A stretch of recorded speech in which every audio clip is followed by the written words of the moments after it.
पेश आते फिजा रुख करेंगे खबरों की ओर। खबर देहरादून से है, जहां उत्तराखंड में मुख्यमंत्री पुष्कर सिंह धामी ने पुलिस महानिदेशक को मदरसों की जांच के आदेश दिए हैं, जिसे 1 माह में रिपोर्ट पेश करने को कहा गया है। इस पर कांग्रेस नेता प्रीतम सिंह ने सरकार पर आरोप लगाया कि वे ध्रुवीकरण की राजनीति कर रहे हैं। उन्होंने कहा कि सरकार अपने मंत्रियों पर लगे भ्रष्टाचार के आरोपों की जाँच नहीं कराती, यह प्रदेश की जनता जान चुकी है।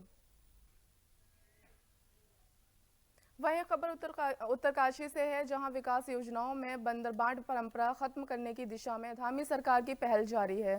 उत्तरकाशी में जिलाधिकारी ने इस साल जिला योजना और खनिज न्यास फाउंडेशन से 300 ठोस योजनाओं का काम शुरू किया है। शहरी क्षेत्रों में पेयजल और ग्रामीण क्षेत्रों में सड़कों, पुलों, स्कूलों, खेल मैदानों, स्वास्थ्य सुविधाओं और पर्यटन को प्राथमिकता दी गई है। आईसीयू और डायलिसिस यूनिट के भवन निर्माण जैसे कार्य भी शामिल हैं। हालांकि जिला योजना समिति के कुछ सदस्य असंतुष्ट हैं, लेकिन जनता इस पहल की सराहना कर रही है। तो बेसिकली उद्देश्य यही है कि हमारी जो योजना है वो हमारी जो ग्रामीण जनता है या शहरी जनता है उनकी क्या आवश्यकता है। तो शहरी क्षेत्र में आज की तारीख में हमें लगता है कि जिस हिसाब से हमें जो आधारभूत ढांचा चाहिए, चाहे वो पार्किंग से संबंधित हो, चाहे वो सीवरेज से संबंधित हो, और ग्रामीण क्षेत्र में जो हमारी हमने देखा कि आपदा के समय या फिर जैसे हमारी पेयजल का संकट हुआ था, या फिर हमारे आपदा के समय हमने देखा कि कहाँ क्या दिक्कत आई थी। इन सभी चीज़ को ध्यान में रखते हुए योजना का स्वरूप उसी हिसाब से तैयार किया गया है और सक्षम स्तर से उसी प्रकार की योजनाओं का रख के हमें अनुमोदन दिया गया है। तो मुझे ऐसा लगता है कि इन योजनाओं के धरातल में उतरने के बाद काफ़ी इससे जनहित हमारी आम जनता लाभार्थी मतलब लाभ मिलेगा। हाँ, जिलाधिकारी महोदय द्वारा खनन न्यास में काफी बड़ी योजनाओं को जो है धनराशि आवंटित की गई है। विद्यालयों को स्कूल बस भी आवंटित किए गए हैं और इसके अलावा जवाहर नवोदय विद्यालय को जो है 30 लाख रुपए भी आवंटित किया गया है और इसी प्रकार अन्य जो बड़ी योजना है उनको भी धनराशि दी गई है।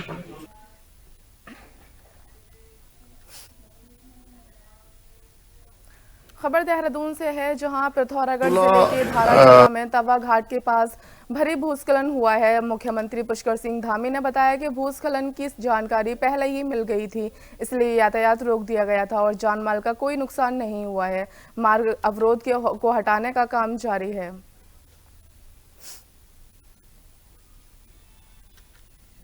देखिए, हमने कल एक तो चारधाम यात्रा का प्राधिकरण गठित करने के निर्देश पहले से ही थे। उसकी एक समय सीमा तय कर दी है कि समय पर चारधाम यात्रा प्राधिकरण गठित हो जाए। सभी स्टेक होल्डरों से बात करते हुए, सभी हमारे धार्मिक संगठन के लोग हैं, तीर्थ पुरोहित सभा के लोग हैं, व्यापारी हैं, हमारे अन्य जो भी लोग यात्रा को जनप्रतिनिधि हैं, सामाजिक संगठनों के लोग हैं, सबसे बात करके यात्रा प्राधिकरण गठित होगा और धारण क्षमता जो हमारे धामों की है उसको बढ़ाने पर भी विचार कर रहे हैं और उसके साथ साथ जो धामों के आसपास के अन्य स्थान हैं वो स्थान कैसे डेवलप हों, जिससे कि जो हमारा मुख्य यात्रा सीजन होता है उस यात्रा के समय में अत्यधिक लोगों की संख्या हो जाती है तो लोग अन्य स्थानों पर भी जाएंगे। इस वर्ष हमने शीतकालीन यात्रा प्रारंभ की है और शीतकालीन यात्रा को और व्यवस्थित करने के लिए हम लगातार काम कर रहे हैं, लगातार लोगों को बता रहे हैं। वही खबर देहरादून से है, जहां जल्द ही चारधाम यात्रा प्राधिकरण का गठन होगा। मुख्यमंत्री पुष्कर सिंह धामी ने अधिकारियों को इसे शीघ्र पूरा करने के निर्देश दिए हैं। सीएम ने कहा कि प्राधिकरण धार्मिक संवाद के साथ चारधाम और आसपास के क्षेत्रों के विकास में अहम भूमिका निभाएगा। इससे यात्रा को बढ़ावा मिलेगा और स्थानीय क्षेत्रों का भी विकास होगा।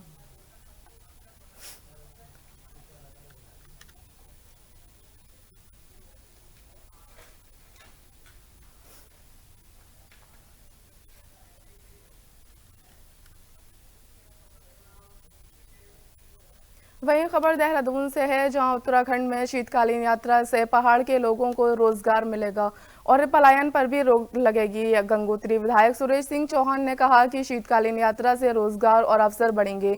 वहीं घनसाली विधायक शक्तिलाल शाह ने इसे राज्य हित में बताया।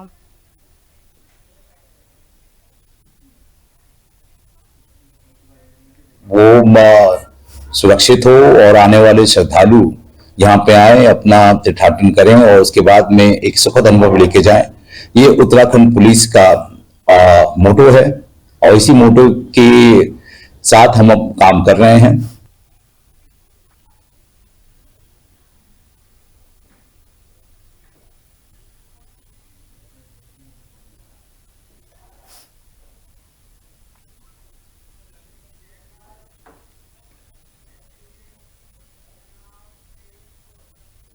खबर देहरादून से है, जहां उत्तराखंड पुलिस ने शीतकालीन चारधाम यात्रा की तैयारियां शुरू कर दी हैं। आईजी गढ़वाल राजीव स्वरूप ने बताया कि बर्फबारी और मार्ग अवरुद्ध होने की संभावनाओं को देखते हुए संवेदनशील क्षेत्रों को चिन्हित किया जा रहा है। अतिरिक्त पुलिस बल तैनात कर यात्रा को सुनिश्चित और सुगम बनाने के लिए लगातार प्रयास किए जा रहे हैं।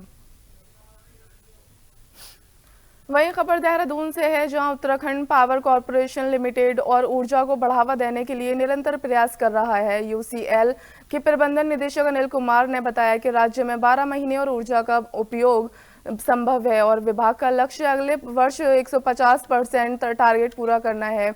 मुख्यमंत्री पुष्कर सिंह धामी ने सौर ऊर्जा को स्वरोजगार से जोड़ने का लक्ष्य दिया है, जिस पर विभाग काम कर रहा है।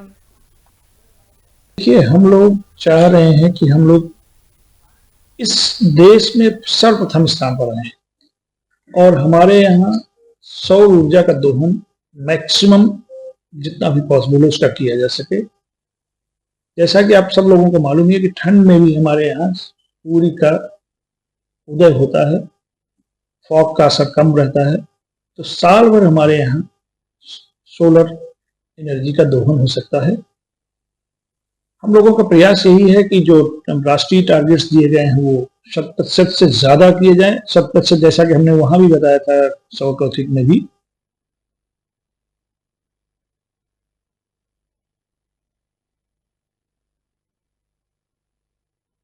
प्रयागराज कुंभ मेले को लेकर साधु संतों में जबरदस्त उत्साह है। हरिद्वार से निरंजी अखाड़े से सैकड़ों संत ढोल नगाड़ों के साथ प्रयागराज कुंभ के लिए रवाना हुए हैं। ये सभी संत कुंभ में साधुओं के लिए बनी छावनी में रहेंगे और शाही स्नान में भाग लेंगे। अखाड़ा परिषद के अध्यक्ष महंत रविंद्र पुरी ने कहा कि 2025 का महाकुंभ भव्य होगा, जिसमें 20 करोड़ से ज्यादा श्रद्धालुओं के पहुंचने का अनुमान है।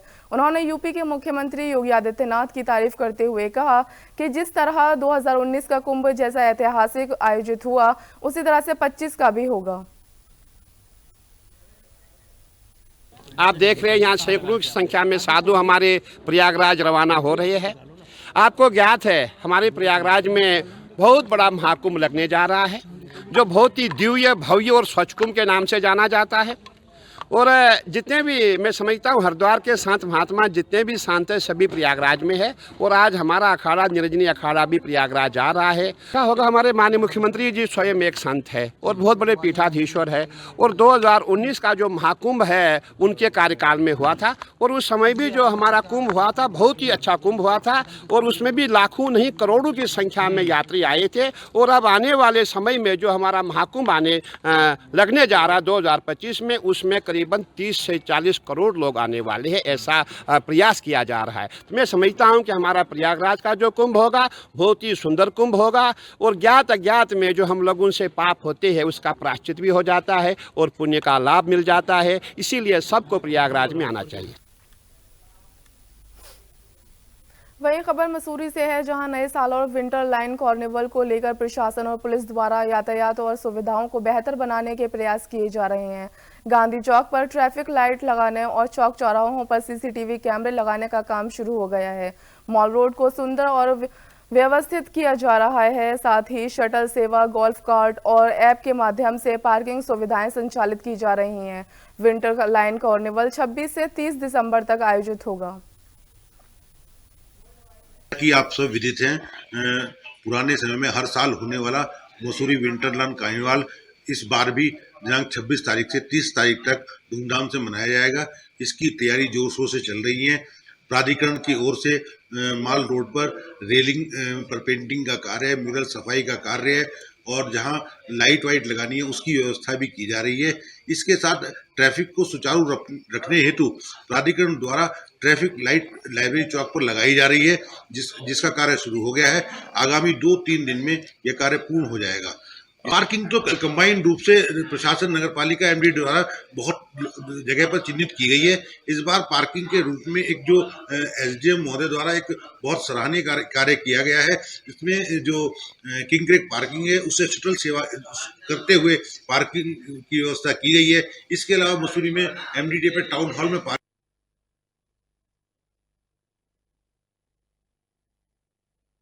उधम सिंह नगर से है, जहां के इच्छा कोतवाली क्षेत्र के पंडुरी गांव में झगड़े के बाद एक व्यक्ति की पीट कर हत्या कर दी गई। मृतक रामकिशन का शव झोपड़ी में मिला। पुलिस ने शव कब्जे में लेकर पोस्टमार्टम के लिए भेज दिया है।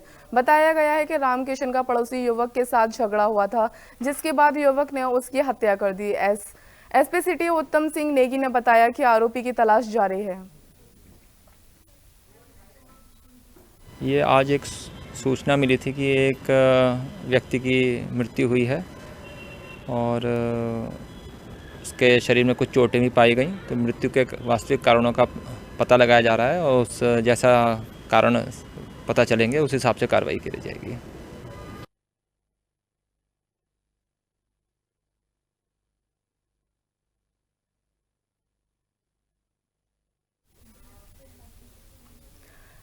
फिलहाल खबरों में इतना ही। देश दुनिया की तमाम खबरों के लिए बने रहें हमारे साथ। नमस्कार।